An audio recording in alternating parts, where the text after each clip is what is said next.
नमस्कार मेरे प्यारे बच्चों, पीएनएस परिवार में आपका हार्दिक स्वागत है। हम लोग अभी हिंदी पद्य साहित्य का, गद्य साहित्य का देख चुके हैं हम लोग। अब पद्य साहित्य का संक्षिप्त इतिहास देख रहे हैं, जिसका आदिकाल हो चुका है। अब हम लोग भक्ति काल देखेंगे, जिसको पूर्व मध्यकाल भी कहा जाता है। आपके 5 नंबर इन 3-4 छोटे छोटे वीडियो से पूरे हो जाएंगे। ठीक, सबसे पहले हम लोग देख लेते हैं अति लघु उत्तरी प्रश्न। क्या देख लेते हैं? अति लघु उत्तरी प्रश्न। तो प्रश्न नंबर 1 क्या है? भक्ति काल का नाम क्यों पड़ा? भक्ति काल का नाम भक्ति काल क्यों पड़ा? तो लिख लो उत्तर आप लोग। इस काल की रचनाओं में भक्ति भावना की अधिकता होने के कारण इसका नाम भक्ति काल रखा गया, जो सर्वथा उपयुक्त है। भक्ति काल को जानते हो हिंदी साहित्य का स्वर्ण काल भी कहा जाता है। भक्ति काल में कबीरदास, जयसी, सूरदास, तुलसीदास जैसे भक्त कवियों ने भक्ति काव्यों की रचना की है। अब आपका प्रश्न नंबर 2 क्या है कि भक्ति काल के 4 प्रमुख कवियों और उनकी मुख्य रचनाओं के नाम लिखिए, या भक्ति काल के 2 प्रमुख कवियों और उनकी प्रसिद्ध कृति का नाम लिखना है। देखिए ये 2009 में आया हुआ है, और भक्ति काल के किसी एक कवि का नाम लिखना है, ये 2017 में आया हुआ प्रश्न है आपका। तो आप लोग लिख लो भक्ति काल के प्रमुख कवि और उनकी एक एक रचनाएं। तो पहला कबीरदास जी का बीजक लिख लो, मलिक मोहम्मद जायसी पद्मावत, सूरदास सूरसागर, तुलसीदास श्री रामचरितमानस। ये सारे कवि लोग को आप लोग जानते हो, इसलिए आप लोग को ये कठिन नहीं लगेगा। इनके जीवन परिचय में याद भी किए हैं आप लोग। ठीक, प्रश्न नंबर 3 क्या है कि भक्ति काल की 2 शाखाओं का नामोल्लेख कीजिए और बताइए कि श्री रामचरितमानस की रचना में रचनाकार का क्या उद्देश्य निहित था। तो लिख लो भक्ति काल की 2 शाखाएं थी, निर्गुण भक्ति शाखा तथा सगुण भक्ति शाखा। अब क्या पूछा गया है कि श्री रामचरितमानस की रचना में रचनाकार का क्या उद्देश्य निहित था। तो लिख लीजिए श्री रामचरितमानस की रचना में तुलसीदास जी का उद्देश्य था मर्यादा पुरुषोत्तम राम के शील, शक्ति और सौंदर्य समन्वित स्वरूप के प्रस्तुतिकरण द्वारा लोक मंगल की साधना। हम लोग जो ये पढ़ रहे हैं, ये भक्ति काल के बारे में पढ़े। अभी 2 काल और आपका बचा हुआ, आधुनिक काल और रीति काल, जो हम लोग नेक्स्ट वीडियो में देखेंगे। और आप लोग से एक विनम्र निवेदन है कि प्लीज जो भी चैनल पे नया है वो सब्सक्राइब कर ले, और जो लोग भी वीडियो देखते हैं प्लीज लाइक जरूर करें। ठीक, आपको इस चैनल पे हिंदी की बहुत सारी अच्छी अच्छी चीजें मिलेंगी। ठीक है। प्रश्न 4 क्या है कि भक्ति काल की 4 काव्य धाराओं के नाम लिखने हैं। भक्ति काल की चारों काव्य धाराओं के नाम लिखने हैं। तो भक्ति काल की काव्य धारा 4 रूपों में प्रवाहित हुई है। कौन कौन सी? एक ज्ञान मार्गी, प्रेम मार्गी, कृष्ण भक्ति, राम भक्ति और कृष्ण भक्ति। भक्ति काल की जो काव्य धारा है वो किस किस रूपों में? तो 4 रूप में प्रवाहित हुई है। ज्ञान मार्गी या संत काव्य धारा, ठीक, जिसमें कबीरदास जी आते हैं। प्रेम मार्गी या सूफी काव्य धारा, जिसमें मलिक मोहम्मद जायसी जी आते हैं। राम भक्ति काव्य धारा तो तुलसीदास जी। कृष्ण भक्ति काव्य धारा तो सूरदास जी। अभी आपको ये समझ में आ गया होगा। ठीक, अब हम लोग प्रश्न नंबर 5 पे चलते हैं कि भक्ति काल की प्रमुख शाखाओं का नामोल्लेख कर किसी एक शाखा की 2 प्रमुख विशेषताएं लिखिए। प्रश्न नंबर 5 क्या है? भक्ति काल की प्रमुख शाखाओं का नामोल्लेख कर किसी एक शाखा की 2 प्रमुख विशेषताएं बतानी है। तो उत्तर लिख लो। भक्ति काल की प्रमुख शाखाएं हैं सगुण भक्ति शाखा तथा निर्गुण भक्ति शाखा। सगुण भक्ति शाखा में राम तथा कृष्ण के पूर्ण ब्रह्म के रूप में प्रतिष्ठा तथा लोक मंगल की भावना। सगुण भक्ति शाखा की विशेषता क्या थी? राम तथा कृष्ण की पूर्ण ब्रह्म के रूप में प्रतिष्ठा तथा लोक मंगल की भावना। अब हम लोग प्रश्न नंबर 6 क्या है कि निर्गुण भक्ति शाखा की 2 विशेषताएं लिखते हुए इसी शाखा के 2 कवियों के नाम उनकी एक एक रचना सहित लिखना है। तो निर्गुण भक्ति शाखा की विशेषताएं, इसमें ईश्वर के निराकार स्वरूप की उपासना हुई है। कबीरदास जी की आप लोग रचना पढ़े 9th में। आंतरिक साधना पर बल दिया गया है। और कवि तथा उनकी रचना तो कबीरदास जी बीजक और मलिक मोहम्मद जायसी जी का पद्मावत। अब हम लोग प्रश्न नंबर 7 क्या है कि पूर्व मध्य काल की 2 विशेषताओं का उल्लेख कीजिए और इस काल के 2 कवियों के नाम बताइए। तो विशेषता क्या थी? ईश्वर में सहज विश्वास तथा गुरु महिमा का वर्णन। और 2 कवि कबीरदास जी, तुलसीदास जी। ठीक। अब प्रश्न नंबर 8 क्या है कि निर्गुण भक्ति काव्य धारा की कौन सी 2 उपशाखाएं हैं? निर्गुण भक्ति काव्य धारा की 2 उपशाखाएं हैं, ज्ञानाश्रय या संत काव्य धारा तथा प्रेमाश्रय या सूफी काव्य धारा। निर्गुण भक्ति काव्य धारा की 2 उपशाखा बताना है, तो एक ज्ञानाश्रय या संत काव्य धारा या प्रेमाश्रय या सूफी काव्य धारा। संत काव्य धारा ज्ञानाश्रय शाखा के प्रतिनिधि कवि कौन थे? तो कबीरदास जी। संत काव्य धारा के प्रतिनिधि कवि कौन थे? कबीरदास जी। और प्रश्न नंबर 10 है कि कबीर के अतिरिक्त किन्हीं 2 प्रमुख संत कवियों के नाम लिखिए। कबीर के अतिरिक्त किन्हीं 2 प्रमुख संत कवियों के नाम लिखना है आप लोग को। तो उत्तर डाल लीजिए। संत काव्य धारा में कबीर के अतिरिक्त रैदास, मलूक दास, गुरु नानक देव, दादू दयाल प्रमुख कवि हैं। प्रश्न नंबर 11 क्या है कि सूफी काव्य धारा प्रेमाश्रयी शाखा के प्रतिनिधि कवि का नाम बताना है। सूफी काव्य धारा के प्रेमाश्रयी शाखा के प्रतिनिधि कवि का नाम बताना है। तो सूफी काव्य धारा के प्रतिनिधि कवि हैं मलिक मोहम्मद जायसी जी। प्रश्न नंबर 12 क्या कहता है कि सूफी काव्य धारा के प्रमुख कवियों और उनकी रचनाओं के नाम लिखिए। तो सूफी काव्य धारा के प्रमुख कवि और उनकी रचनाएं निम्नवत हैं। तो मलिक मोहम्मद जायसी जी का पद्मावत, अखरावट, आखिरी कलाम, कुतुबन का मृगावती, मंझन का मधुमालती, उस्मान का चित्रावली। ठीक। प्रश्न नंबर 13 क्या है? सूफी कवियों ने अपनी काव्य रचनाओं में किस शैली को अपनाया है? सूफी कवियों ने अपनी काव्य रचनाओं में किस शैली को अपनाया है? तो सूफी कवियों ने अपनी काव्य रचनाओं में फारसी की मसनवी शैली को अपनाया है। सूफी कवियों ने अपनी काव्य रचनाओं में किस शैली को अपनाया है? तो सूफी कवियों ने अपनी काव्य रचनाओं में फारसी की मसनवी शैली को अपनाया है। प्रश्न नंबर 14 क्या है कि प्रेमाश्रयी या सूफी काव्य धारा की 5 विशेषताएं बतानी है आपको। क्या लिखना है? प्रेमाश्रयी या सूफी काव्य धारा की 5 विशेषताएं। तो लिखिए, सूफी काव्य धारा की प्रमुख 5 विशेषताएं इस प्रकार हैं। प्रेम तत्व का निरूपण, मसनवी शैली, श्रृंगार रस की प्रधानता, हिंदू संस्कृति व लोक जीवन का चित्रण तथा लौकिक प्रेम के द्वारा अलौकिक प्रेम, परमात्म प्रेम की व्यंजना। फिर से देख लीजिए आप लोग। प्रेम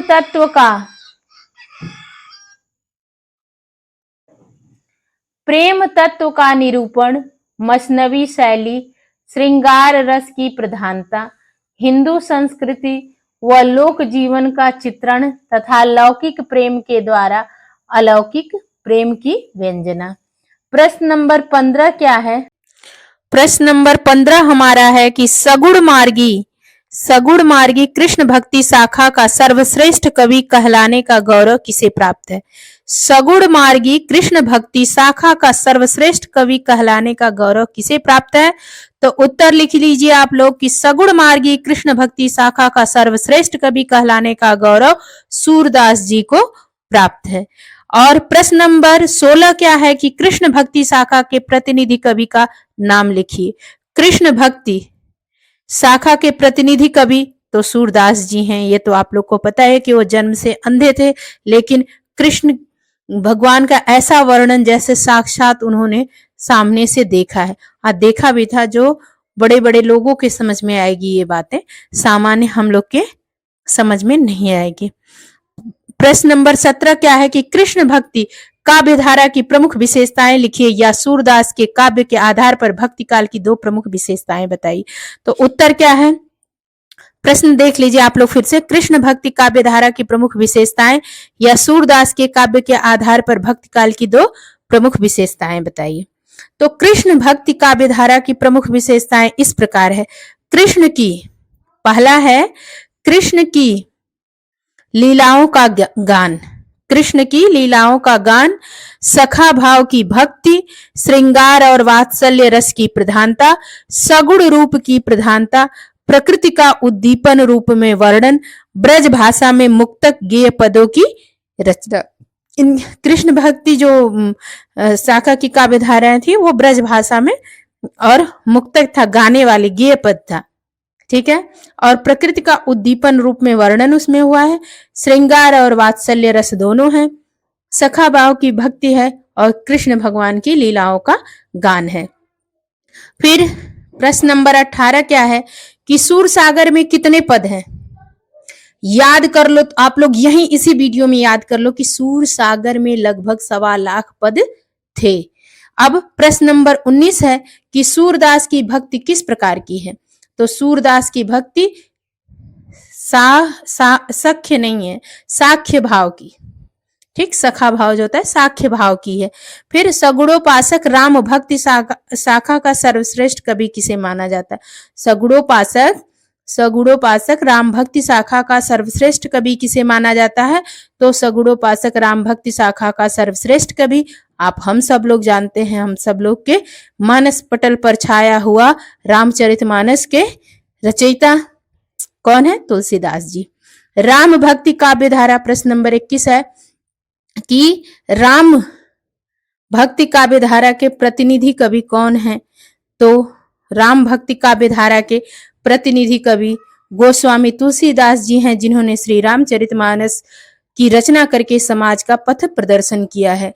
श्री रामचरितमानस हम आप सब लोग पढ़ेंगे ना, तो इससे किसी भी समय किसी भी समस्या का समाधान रामचरितमानस में आपको देखने को मिल जाएगा। हर किसी की समस्या का उसी रूप में मिल जाएगा, इसलिए हमको रामचरितमानस अवश्य पढ़ना चाहिए।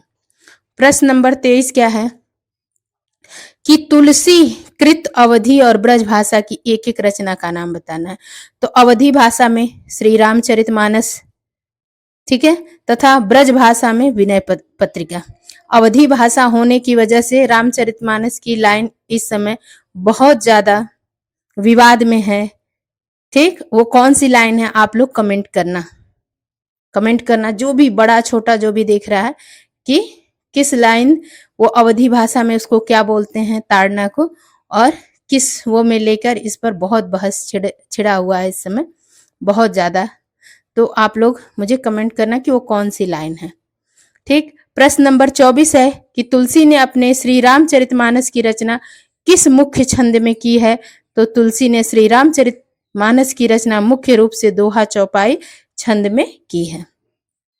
तुलसीदास जी ने उसमें दोहा है, चौपाई छंद में की है। फिर प्रश्न नंबर 25 है कि राम भक्ति काव्य धारा की 2 प्रमुख रचनाओं और उनके रचयिताओं के नाम लिखना है। तो श्री रामचरितमानस तथा रामचंद्रिका, और इसके लेखक तुलसीदास और केशवदास। तुलसीदास श्री रामचरितमानस के हैं और केशवदास रामचंद्रिका के। अब आपका प्रश्न नंबर 26 है कि राम भक्ति काव्य की रचना किन भाषाओं में हुई है। तो राम भक्ति काव्य की रचना अवधि और ब्रज भाषा में हुई है। राम भक्ति काव्य की अवधि और ब्रज भाषा में, और जो कृष्ण भक्ति की काव्य है वो ब्रज भाषा में ज्यादा हो। देखो पहले हम लोग अति लघु देख लिए, अब हम लोग लघु उत्तरी देख लें जो थोड़ा बड़ा है। उसमें प्रश्न नंबर 1 क्या कह रहा है कि अब ये लघुत्तरी है, थोड़े बड़े हैं, लेकिन आप लोग मेरे साथ ही नोट्स बनाते चलोगे ना तो सही रहेगा। जब वीडियो देखने बैठा करो ना तो रफ या फेयर ही ले लिया करो, वीडियो को पॉज कर करके आप लोग लिख लिया करो, ठीक है। और लाइक भी किया करो, लाइक शेयर सब्सक्राइब। भक्ति काल की विविध काव्य धाराओं का संक्षेप में परिचय दीजिए। भक्ति काल की 2 प्रमुख धाराओं का नामोल्लेख कीजिए और तथा उनके एक एक प्रतिनिधि कवि का नाम भी बताइए। तो उत्तर लिख लो आप लोग कि भक्ति काल के साहित्य में 4 प्रकार की काव्य धाराएं मिलती हैं, जिनका विभाजन निम्नवत है। भक्ति काल के साहित्य में 4 प्रकार की काव्य धाराएं मिलती हैं। एक निर्गुण भक्ति काव्य धारा, जो ईश्वर के निर्गुण रूप की उपासना करने वाले भक्त कवियों में ईश्वर की प्राप्ति का मार्ग, ज्ञान और प्रेम बताया है। इस आधार पर निर्गुण भक्ति काव्य धारा को 2 शाखाओं में प्रस्फुटित हुई। पहला, ज्ञान को ईश्वर की प्राप्ति का साधन मानने के आधार पर ज्ञान मार्गी या संत काव्य धारा प्रस्फुटित हुई। इसके प्रतिनिधि कवि कबीरदास जी हैं और कबीरदास जी का क्लास 9th का आप लोग पढ़ लोगे, कबीरदास जी के दोहे तो समझ में आ जाएगा आप लोग को। दूसरा है, प्रेम को ईश्वर की प्राप्ति का साधन मानने के आधार पर प्रेम मार्गी या सूफी काव्य धारा प्रस्फुटित हुई। इसके प्रतिनिधि कवि मलिक मोहम्मद जायसी जी हैं। अब ये तो हो गए निर्गुण। अब आप लोग सगुण देख लो। सगुण भक्ति काव्य धारा ईश्वर के साकार रूप को आधार मानकर उपासना करने वाले कवियों ने राम और कृष्ण को इष्ट देव मानकर भक्ति काव्यों की रचना की है। इस आधार पर सगुण भक्ति काव्य धारा भी 2 शाखाओं में प्रस्फुटित हुई। एक, कृष्ण के साकार रूप का आधार लेकर कृष्ण भक्ति काव्य धारा विकसित हुई। इसके प्रतिनिधि कवि सूरदास जी हैं। और दूसरे, राम के साकार रूप का आधार लेकर राम भक्ति काव्य धारा विकसित हुई।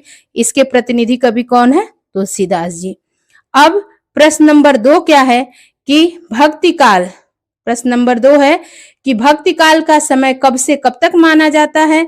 इस काल के साहित्य की प्रमुख विशेषताएं या प्रवृत्तियां बताना है, या भक्ति काल की 2 सामान्य प्रवृत्तियों का उल्लेख कीजिए। तो आप लोग को प्रवृत्तियां पता होनी चाहिए हर काल की, आदि काल की, भक्ति काल की और रीति काल के और आधुनिक काल के। तो लिख लो आप लोग उत्तर डाल के कि सन 1343 से 1643 ईस्वी तक का समय हिंदी साहित्य में भक्ति काल के नाम से जाना जाता है। भक्ति काल के साहित्य की प्रमुख विशेषताएं निम्नवत है। पहला लिख लो भक्ति भावना। भक्ति काल में तो भक्ति भावना रहेगी।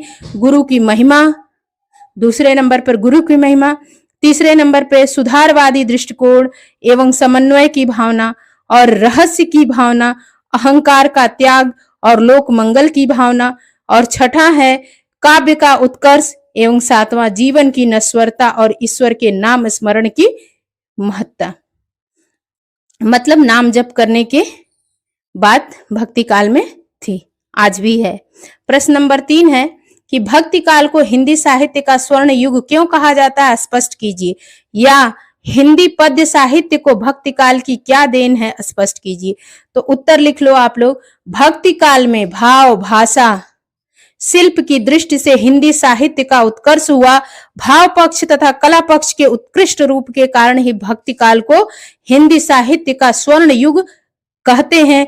इसी समय कबीर, जायसी, सूर तथा तुलसी जैसे प्रसिद्ध, यहाँ टाइपिंग मिस्टेक है, सही कर लीजिएगा, प्रसिद्ध कवियों की दिव्य वाणी उनके अंतःकरण से निकलकर देश के कोने कोने में फैली थी। यही सार्वभौम और सार्वकालिक साहित्य भक्ति काल की अनुपम देन है। इसीलिए स्वर्ण युग, भक्ति काल को स्वर्ण युग कहा जाता है।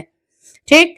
प्रश्न नंबर 4 क्या है कि संत काव्य धारा ज्ञानाश्रय शाखा की प्रमुख विशेषताएं लिखिए। तो आप लोग लिख लो संत काव्य धारा की प्रमुख प्रवृत्तियां या विशेषताएं इस प्रकार हैं। गुरु की महिमा का गान, निर्गुण ब्रह्म की उपासना, कबीरदास जी को जानते ही हो आप लोग, बाह्य आडंबरों का विरोध और समाज सुधार, हिंदू मुस्लिम एकता पर बल, एकेश्वरवाद में बल विश्वास, रहस्यवादी भावना और नाम के स्मरण को महत्व, माया रूपी महाठगिन की निंदा और मिश्रित या सधुकड़ी भाषा। अब प्रश्न नंबर 5 क्या है कि कृष्ण भक्ति, प्रश्न नंबर 5 है कृष्ण भक्ति काव्य धारा कृष्णा श्रेय शाखा का संक्षिप्त परिचय दीजिए या अष्ट छाप का संगठन किसने किया, इसमें कितने कवियों को सम्मिलित किया गया है। तो लिख लो, सगुण भक्ति काव्य में कृष्ण भक्ति के प्रवर्तन का श्रेय स्वामी वल्लभाचार्य को है। गोस्वामी विठलनाथ ने कृष्ण भक्ति की धारा को आगे बढ़ाया। इन्होंने 8 कृष्ण भक्त कवियों को चुनकर अष्ट छाप की स्थापना की, जिसमें सूरदास प्रमुख थे। इस शाखा के सभी कवियों ने कृष्ण के लोक रंजक स्वरूप को अपनाया। इन्होंने कृष्ण के बाल और किशोर रूप का अधिक चित्रण किया है तथा गोपियों के साथ की गई क्रीड़ाओं, ये सही कर लीजिएगा आप लोग, क्रीड़ाओं को अपने काव्य का विषय बनाया। इसी कारण कृष्ण भक्ति काव्य में वात्सल्य, माधुर्य एवं श्रृंगार भाव के दर्शन होते हैं। प्रश्न नंबर 6 है, देख लेते हैं प्रश्न नंबर 6 क्या है कि कृष्ण भक्ति शाखा के प्रमुख कवियों और उनकी रचनाओं के नाम लिखने हैं आपको। तो कृष्ण भक्ति शाखा के प्रमुख कवियों के नाम एवं रचनाएं लिख लेते हैं हम लोग। पहला क डालो, अष्ट छाप के कवि सूरदास, सूरसागर, सूर सरावली, साहित्य लहरी। सूरदास जी का लिख लो, सूरसागर, सूर सरावली, साहित्य लहरी। नंददास, रास पंचाध्यायी, भ्रमर गीत। नंददास जी का रास पंचाध्यायी, भ्रमर गीत। कृष्णदास, भ्रमर गीत और प्रेम तत्व निरूपण। परमानंद दास, परमानंद सागर। कुंभन दास, फुटकर पद। चतुर्भुज दास और छीत स्वामी एवं गोविंद स्वामी। तो देखो, सूरदास, नंददास, कृष्णदास, परमानंद दास, कुंभन दास, चतुर्भुज दास और 2 लोग स्वामी स्वामी है, छीत स्वामी, गोविंद स्वामी। ये अष्ट छाप के कवि हैं। याद करने में दास दास दास याद करना है। तो सूरदास, नंददास, कृष्णदास, परमानंद दास, कुंभन दास, चतुर्भुज दास और छीत स्वामी, गोविंद स्वामी। और अन्य कवि, प्रमुख अन्य कवि में हित हरिवंश, तो हित 84। मीराबाई, मीराबाई पदावली। रसखान, सुजान रसखान, प्रेम वाटिका तथा, और उनका यहाँ पे नहीं दिया है, चलो ठीक है, बस सुजान रसखान, प्रेम वाटिका लिख लो। नरोत्तम दास का सुदामा चरित। अब प्रश्न नंबर 7 क्या है कि भ्रमर गीत का परिचय दीजिए। प्रश्न नंबर 7 है कि भ्रमर गीत का परिचय दीजिए। तो उत्तर लिख लो, सूरसागर का एक प्रसंग भ्रमर गीत कहलाता है। इस प्रसंग में गोपियों के प्रेमावेश ने ज्ञानी उद्धव को भी क्या बना दिया है, ज्ञानी उद्धव को भी प्रेमी एवं भक्त बना दिया था। ठीक है, भ्रमर गीत का परिचय दीजिए है तो आप लोग लिख लोगे, सूरसागर का एक प्रसंग भ्रमर गीत कहलाता है। इस प्रसंग में गोपियों के प्रेमावेश ने ज्ञानी उद्धव को भी प्रेमी एवं भक्त बना दिया था। प्रश्न नंबर 8 है कि राम भक्ति काव्य धारा यानी रामाश्रयी शाखा का संक्षिप्त परिचय दीजिए। तो उत्तर लिख लो कि राम को आराध्य मानकर जिस लोक मंगलकारी काव्य की रचना की गई है वह राम भक्त काव्य के नाम से जाना जाता है। राम भक्त काव्य धारा के भक्त कवियों के प्रेरक स्वामी रामानंद रहे हैं। स्वामी रामानंद ने जनता के बीच राम भक्त का प्रचार किया। उन्हीं की शिष्य परंपरा में गोस्वामी तुलसीदास ने श्री रामचरितमानस की रचना करके भारतीय जनता में राम भक्त की पावन गंगा को प्रवाहित किया। प्रश्न नंबर 9 क्या है कि राम भक्ति शाखा के प्रमुख कवियों उनकी रचनाओं के नाम लिखिए। या राम काव्य धारा रामाश्रयी शाखा के प्रमुख कवि और उनकी कृतियों का उल्लेख कीजिए। तो उत्तर लिख लो आप लोग कि राम भक्ति शाखा के प्रमुख कवि एवं उनकी रचनाएं निम्नवत हैं। पहला है तुलसीदास, श्री रामचरितमानस, विनय पत्रिका, कवितावली, गीतावली, दोहावली, वरवय रामायण आदि। तुलसीदास जी का तो यही साथ में ही याद करते चलो, बहुत आसान है आप लोग के लिए। श्री रामचरितमानस, विनय पत्रिका, कवितावली, गीतावली, दोहावली, वरवय रामायण आदि। प्रश्न नंबर इसका दूसरा है प्राणचंद का रामायण महानाटक। हृदय राम का हिंदी हनुमान नाटक, केशवदास का रामचंद्रिका कवि प्रिया रसिक प्रिया, नाभादास का भक्तमाल। प्रश्न नंबर 10 क्या है कि राम भक्ति शाखा की प्रमुख प्रवृत्तियों विशेषताओं पर संक्षिप्त प्रकाश डालिए, या तुलसी के पद्यों के आधार पर भक्ति काल की 2 प्रमुख प्रवृत्तियों का उल्लेख कीजिए। तो राम भक्त काव्यधारा के प्रमुख विशेषताएं प्रवृत्तियां इस प्रकार हैं कि पहला, राम को अपना इष्ट देव मानकर उनके लोक रक्षक एवं लोक रंजक रूप में रामचरित का गायन है। फिर दूसरा, दास्य भाव की भक्ति है। और तीसरा, चातक प्रेम के आदर्श पर आधारित अनन्य भक्ति भावना है। चौथा है, वर्णाश्रम धर्म से समर्थित सामाजिक व्यवस्था को श्रेष्ठ मानते हुए लोक मर्यादा की प्रतिष्ठा, लोक मंगल की भावना। पांचवा है कि विभिन्न मतांतरों, संप्रदायों, काव्य शैलियों में समन्वय की चेष्टा की गई। अवधी और ब्रज दोनों भाषाओं में अधिकार पूर्वक काव्य रचना एवं प्रबंध व मुक्तक का दोनों काव्य रूपों में रचना की गई है। प्रश्न नंबर 11 है कि तुलसी और सूर की भक्ति में मूलभूत अंतर क्या है। तो तुलसी और सूर की भक्ति में मूलभूत अंतर यह है कि तुलसी की भक्ति दास्य भाव की है और सूर की साख्य भाव की। अर्थात तुलसी स्वयं को भगवान का दास मानकर उनकी उपासना करते हैं, जबकि सूरदास जी स्वयं को भगवान का सखा मानकर उनसे याचना करते हैं। ठीक है, अब आप लोग तुलसी और सूर की भक्ति में मूल अंतर क्या है, वो उनको सखा मानते हैं, कौन, सूरदास जी, और तुलसीदास जी उनको भगवान का अपने को मतलब दास मानते हैं, उनकी उपासना करते हैं दास मानकर, उनको भगवान मानते हैं, अपने को दास मानते हैं। अब आप लोग का ये भक्ति काल समाप्त हुआ। अब इसके बाद रीति काल और आधुनिक काल 2 वीडियो और आएगा। मिलते हैं नेक्स्ट वीडियो में। Please like share subscribe. धन्यवाद।